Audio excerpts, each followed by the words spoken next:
Time to go to the creek. Good time to go to the creek. What do you think? Ready to go swimming or what? Ready to go swimming? What?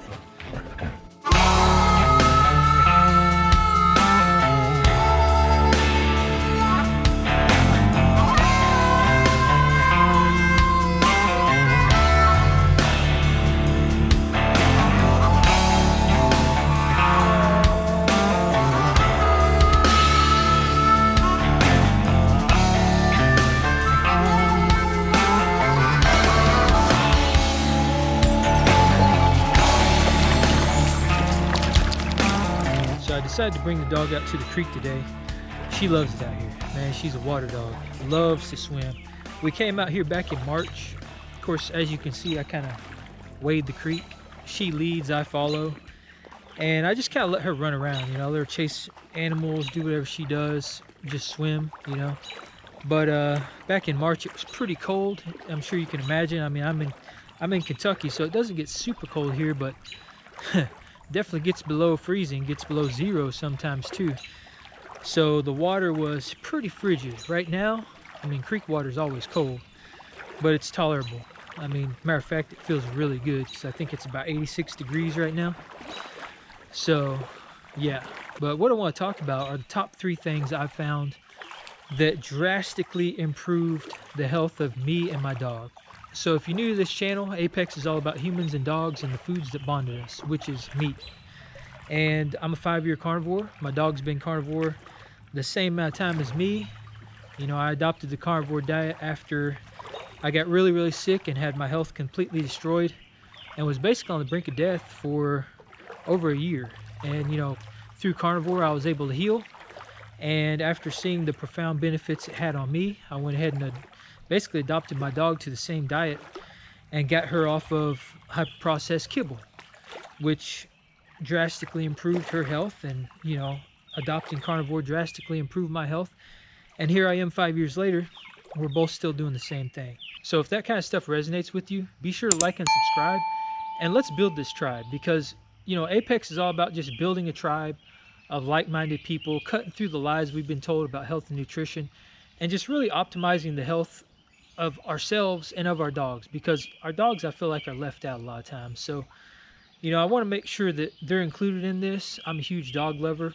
I've had a dog pretty much my entire life, and I can't imagine improving my health through diet and not doing the same for my dog, considering they're carnivores. I mean, they are carnivores, so it just makes sense to do that. But I want to talk about the top 3 things, the very basic things that have improved the health of me and my dog. Now, the first one obviously is diet. You know, growing up, I ate pretty good, actually. I ate a diet of mostly food from the farm when I was a kid.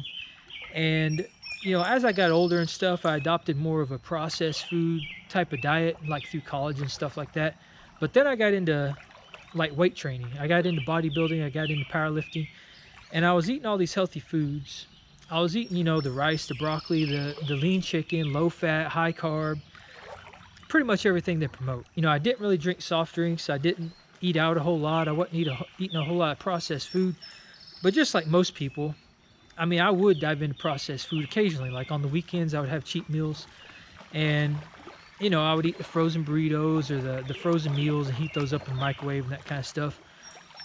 But I was taking vitamins. I was taking supplements. I was eating healthy food throughout the week, like very religiously. I was tracking everything. Now, granted, I did gain a lot of muscle and I was very, very fit. But after 12 years of that, my gut just couldn't handle it anymore. And it completely wrecked my gut. Like all these foods wrecked my gut. I got really sick and I lost all my muscle, like everything I gained over those 12 years. And essentially just started to waste away. You know, in adopting the carnivore diet, it really opened my eyes up to a lot of stuff, because I landed on the diet by accident. You know, it was kind of one of those things where, like, I couldn't eat anything else. So I was like, well, meat doesn't bother me. So I just kind of started eating meat. And by doing that, I was able to completely heal and reverse all the issues that had been plaguing my life that nobody could fix, that no doctors could pinpoint, and that no medication was doing any benefit to. I was able to heal that in, like, basically, I would say actually about a year's time, but I started to heal immediately. And as time went on, and like I said, I've been carnivore 5 years now, I've noticed and experienced nothing but profound benefits the entire time. And like I said, I did the same for my dog because I couldn't see myself like eating a carnivore diet and experiencing these benefits and not doing the same for my dog, considering she was eating like hyper processed kibble, and I know that stuff's really bad for dogs. But by adopting that diet for myself and for my dog had profound benefits on both of our health, and it continues to. So whether we choose to accept it or believe it or not, I mean, we are what we eat. And I don't think we put enough clout into how big of an impact food has on us pretty much in every way possible. Because when you think about eating, you know, now in the modern age, eating is kind of like an event. Like instead of just nourishing our body, it's become like, I don't know, it's become more of a commodity. It's something that we go out and we eat, and it has to be like a big to-do. It can't just be, I'm eating food because it's good for me and because it's growing and nourishing and regenerating every single cell in my entire body. Now all of a sudden it has to be a certain flavor. It has to have a certain texture, and you know, it has to check all these boxes. But food is not about that. So I would say that the one thing that I've noticed and that has had the most profound benefit on my dog's health and on my health, and again, this is very basic and it should be pretty obvious, but it's diet. And I don't think we put enough faith in diet and realize the profound benefits that diet actually can have on our health. You know, for my dog, getting her off hyperprocessed kibble, the things that I noticed most profoundly that it improved is her body composition. Like when she was eating kibble, she ate kibble about the first year of her life, and she was kind of underweight, I would say. Like I've got some older pictures, and I went back and kind of looked at her frame, and it was just kind of slender, and she didn't really have a lot of muscle tone or anything. She was just like kind of a thin dog. And now, like for her breed, which she's an Australian Shepherd Labrador, so an Aussie Door, she's very muscular. I have a lot of people ask me if she's part pit bull because she's got kind of that same stocky build. You know, you can see the muscles in her shoulders and things like that. And I would attribute all that to her eating a proper species appropriate diet. I really would. And I think the same goes for me. Like when I was bodybuilding and stuff and I was eating high carb, like it was always hard when I was growing up to gain weight. But when I adopted that kind of diet, I actually gained weight a lot faster than I thought I would. And, you know, especially when I started powerlifting and I was eating like 60% carbohydrates, I gained quite a bit more fat, probably a little bit more fat than I probably would like to have gained. And I think it was just because, you know, the blood sugar, the constant insulin spikes, and just the surplus of carbohydrates and the surplus of calories just kind of led to that extra fat gain. And now granted, I did have a lot of muscle, but I was training really hard, sometimes 2 times a day. And now I'm eating roughly the same amount of calories, quote unquote, you know, around 4,000 to 4,200 calories. And I weigh, I don't know, 50 pounds less. I'm still very muscular, and I don't ever gain fat. It seems that no matter how much I eat, I simply never gain fat. Like I'll gain muscle, and I can actually lean down pretty easily just by lowering my fat intake and stuff.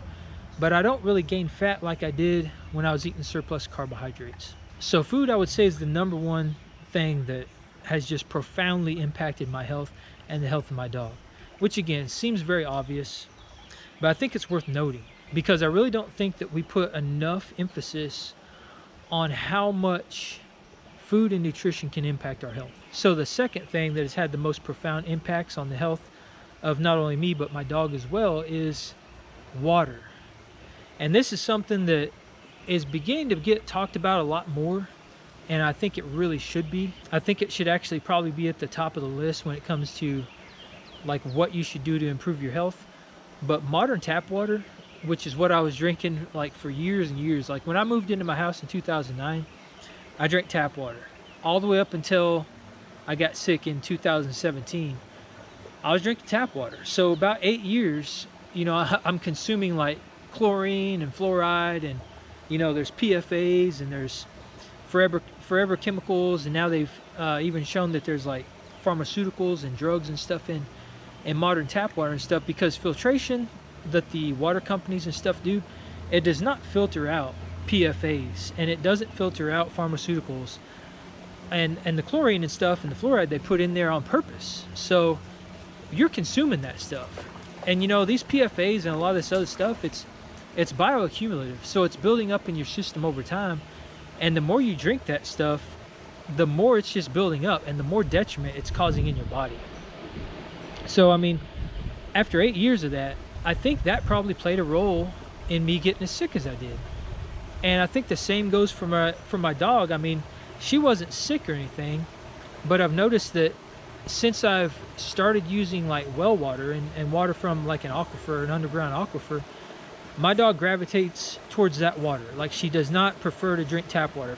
If I was to put 2 bowls of water side by side, she wouldn't drink the tap water. She would drink the well water. And I think that's pretty telling, because dogs are very intuitive eaters and they know what they're supposed to be putting in their body. So if you're giving them something that has all kinds of chemicals and toxins in there, they're not going to want to drink it. They're not going to want to gravitate towards it and consume it. She's trying to go over this log jam over here. I'm sure you can see it.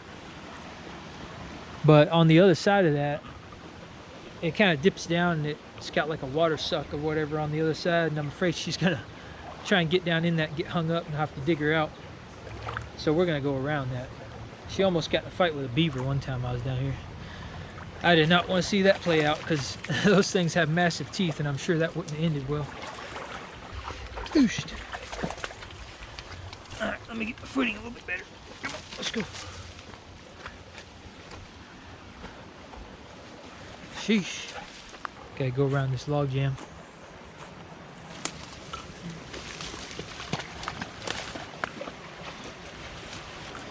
All right, we made it through. A little bit rocky up in here. So ever since I got sick and started to optimize my health, I started consuming water from a well. So water from the earth, basically, from an aquifer underground. And I will say that the way I feel when I drink that water compared to when I was drinking tap water and even bottled water is profoundly different. I mean, it is very hydrating. It doesn't leave me feeling like when I would drink tap water, I just felt like I wasn't really consuming anything of sustenance. Like, I would still be thirsty afterwards. And it seemed to almost deplete minerals in my body, because like when you get real thirsty and you're kind of cramping up and stuff like that, you know, it's good to consume water with electrolytes. And I would consume this tap water, and I would have to add like salt to it and stuff to, you know, stop the cramping and to basically add electrolytes back in the water, because when they filter this water, they're stripping everything out of it. Like all the electrolytes, all the minerals, everything that's in the water comes out. And then they put all these chemicals in there and all this other stuff. So water from an aquifer, she found a squirrel over here.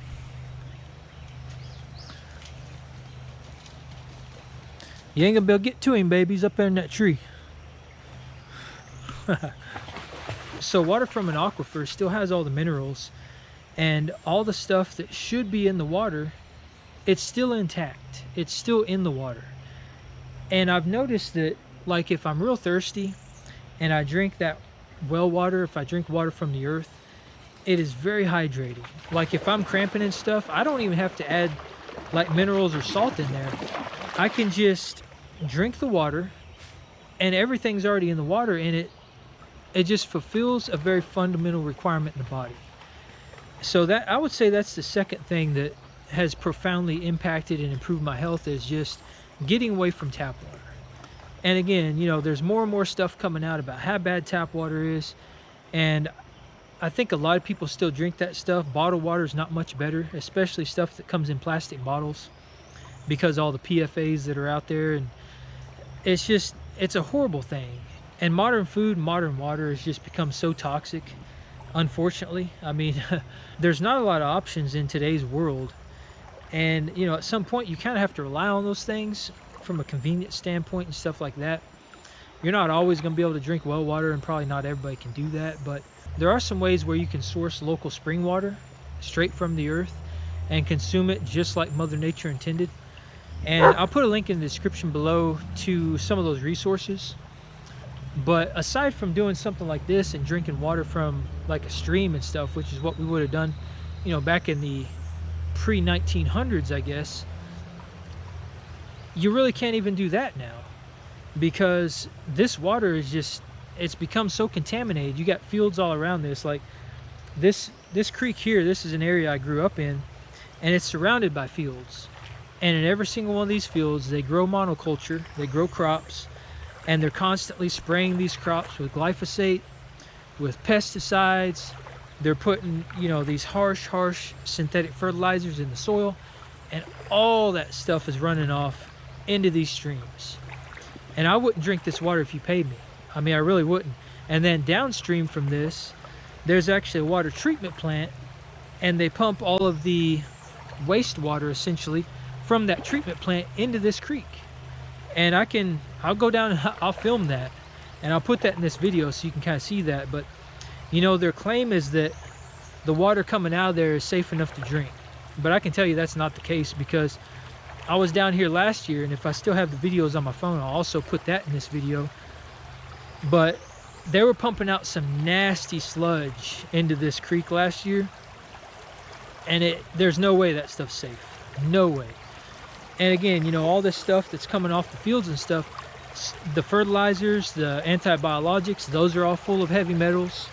They're full of forever chemicals, and it's just poisoning our water supply. So it's probably not a coincidence that my number 1 and number 2 picks for the things that have improved our health the most are things that you actively consume and put in your body.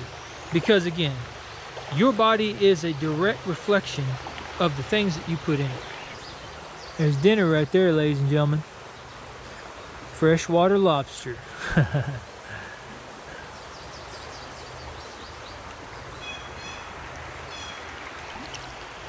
My number 3 pick on the things that have had the most profoundly positive impacts on the health of me and my dog would be daily movement, daily activity, exercise, working out, weight training, whatever you want to call it, just moving your body. And again, this is kind of like food. Like, I don't think we put enough into how much of an impact daily movement or the lack of movement can have on our health. But the simple act of getting outside and moving around and exercising, weight training, whatever you want to do, just 30 minutes a day of just moving can have profound impacts on your health. And when you're doing a carnivore diet, I find it a whole lot easier to gain muscle and lose fat. So to add on top of that, and to exercise and to work out or just move your body, I found that your body composition can really change very, very quickly just from moving your body, just from some light activity or weight training or walking around or loading yourself down with a little bit of heavy weight and hiking around or something. It can have very profound impacts on your body composition, on your overall health, on your muscle tone, and on your immune system, because our immune systems, specifically our lymphatic system, is closely tied to our body's movement. Like, if we're just sitting around and we're very sedentary, like working office jobs or driving long commutes in a car and just not moving around, nothing circulates properly. You have to actually get that blood pumping through your body. And if you're sitting around all day, you just simply can't do that. And the same thing goes with our dogs. I mean, our dogs are very active. They're supposed to be very active. That's the way they're made. They're made to just go out and, like, they're predators. They hunt. So they're made to go out and hunt and basically be moving almost all day long. And it's actually harder for a dog to walk than it is for a dog to run. Their natural state is like running, jogging, trotting. They're not supposed to lay around all day in the house, and they're not supposed to, go for a 5-minute walk 2 or 3 times a day. They should be outside. They should be running around. They should be chasing stuff. They should be moving their bodies just like we should be. When you think about why humans and dogs bonded, we bonded over meat, and that's because we're both hunters. We're both apex predators. And our natural state is to be out hunting other animals. It's to be out hunting prey. And you look at a lot of the tribes and stuff, like the Hadza tribe, and a lot of these other native tribes, Native Americans, for example, as well, that was and is one of the most sacred parts of their culture. is hunting animals. And these tribes, you know, the tribes that we basically evolved from, they were very efficient at this. I mean, you look at some of these native tribes today, and they can run for miles and miles. They're extremely fast, they're extremely agile, and they're just very efficient hunters. And that is our nature. Like, that is what we're supposed to be doing. We're not supposed to be sitting around all day. We're not supposed to be glued to a desk or glued to a chair. And if you think about our daily lives, that's basically what we do. We go from sleeping in our bed to getting up, sitting at a table to eat, or sitting on the couch to watch TV. When we go to work, we're sitting down in a car. And then when we get to work, we're sitting down at a desk or we're glued to a chair. And then when we get home and go home, it's all the same thing. You know, we're in a car, we're sitting down, we get home, we're sitting down, watching TV. We just don't move enough. You know, when I was really sick, I had a really bad heart problem, and it prevented me from doing pretty much anything activity-wise, because it didn't matter if I was sitting down, it didn't matter if I was sleeping, laying in bed, it didn't matter. My heart was beating out of control. Like, it felt like I was having a heart attack basically 24/7, and it was horrible. But even through all that, I still made sure to move my body every single day for at least an hour a day. I wasn't able to work out. It's the only time in my life since I started working out back in 2006 that I took that much time off from the gym. I wasn't able to work out for 7.5, almost 8 months. And that was tough because, you know, leading up to that, I would work out so often, and I was so used to working out for 12 years straight. Like, I felt like I was wasting away if I missed a day. So not being able to work out for 7.5 months was really hard on me. But I knew how much of an impact physical activity has on your health. And I knew that by moving my body, it was gonna allow my lymphatic system and my body in general to just function optimally. So I made it a point every single day to get on the treadmill and just walk. And I walked for at least an hour a day, every single day. Even when my heart was in disarray and I felt like I was having a heart attack all day, every day, I got on that treadmill and I walked. And it wasn't to get my cardiovascular, you know, strength up or anything like that. It was just to move my body. And that's something I make sure to do with my dog. You know, I'm very fortunate to live on kind of like a little farm, and I've got quite a bit of land, so my dog's out there running around all day long. If she doesn't want to be inside, I put her outside, and she stays outside as often as possible. And I'm out there with her. I'm running around with her. I'm walking through the woods with her. I'm out here walking through the creek with her. You know, this is something we do as often as possible. And your dog is a perfect excuse to exercise. You know, a dog is a perfect excuse to get up and walk outside and connect with nature and just move around. Because again, your dog's natural state is pretty much wide open. You know, they're supposed to have the zoomies pretty much 24/7. And if they don't have the zoomies 24/7, it's probably because they're eating processed kibble, or they're overweight, or maybe they've got arthritis, or there's problems they're dealing with. But if they're eating an optimal diet, a species appropriate diet of meat, they're going to want to be wide open all the time. And keeping them indoors and keeping them docile and just kind of tied down is really not optimal for them. And again, it's the same way for us. We're all meant to move around. So in combination with the proper diet and in combination with natural water from the earth, exercise, daily movement is definitely my number 3 pick. Because I think if you can combine all 3 of those things, it makes it really hard to actually be unhealthy. Because you're consuming real food, you're consuming food that we're meant to eat. Same goes for our dog. You're drinking real water from the earth that has all the minerals intact, that doesn't have all the other bad stuff. Same goes for our dog. And by moving your body, you're able to optimize the things you put in it and allow your body to function optimally. And that's what this is all about. It's about optimizing your health in every way possible, because I think in today's day and age, we need that now more than ever. So it seems very basic, it seems very rudimentary, but sometimes that's all it takes. Sometimes it's just about drowning out all the noise, getting back to the basics, and focusing on the simple things. So I really hope you got some value out of this. I hope this resonated with you. And if it did, feel free to like, subscribe, join the Apex Tribe, and I'll see you in the next one. Shake it off. Shake it off. Shake and bake, babe. Shake and bake.